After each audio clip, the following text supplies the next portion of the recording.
नंतर करेन मग. बघा कर्जाचा पाला आपण लहान केलेला आहे, त्याच्यामध्ये टाकायचा आहे गोमूत्रामध्ये. 1 किलो कर्जाचा पाला. कर्जाच्या याच्यामध्ये गुणधर्म काय आहे, आपण मासे माजवायला ते हे करतो ना, त्याचा उपयोग नशा आहे ना त्याच्यामध्ये. त्यानंतर कडुलिंबाचा पाला फुटलेला आहे 1 kg. त्याच्यामध्ये कडू असा गुणधर्म आहे. आणि रुईचा पाला, रुई पण त्याची म्हणजे आग होते त्याच्याने. आग होते आणि टिकवून पण ठेवायचं काम करतं ते. सीताफळाचा पाला आहे.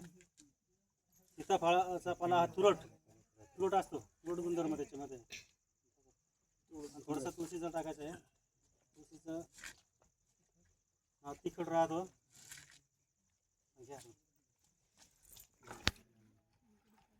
असा मिक्स करून घ्यायचा आहे. मिक्स करून घेतल्यानंतर अगोदर आपण सांगितलं कशा प्रकारे ठेवायचं. तर हा जो कीड नियंत्रक हा 10 ते 11 दिवसात एकदम तयार होईल.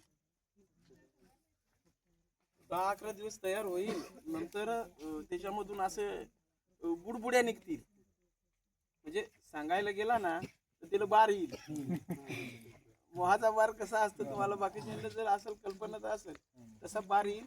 त्यावेळेस ते बार जेव्हा संपल त्यावेळेस ते कीड नियंत्रण तयार झालेलं तुम्हाला राहील.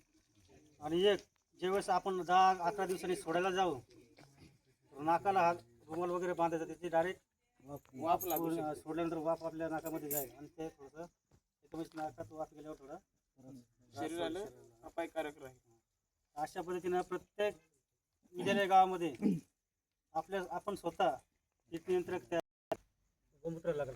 बाकीच्या सामग्री आपल्याला सहज उपलब्ध होईल. लक्षात सगळ्यांना. गोमूत्र पण घरी गाई असतील तर भेटून जाईल. तर ठीक आहे, मग हे आता सावली ठेवून द्या. आता हे आपण चालू ठेवणार आहे बाजूला. आता आपण फेकून देऊ तुम्हाला कृती करण्यासाठी. हे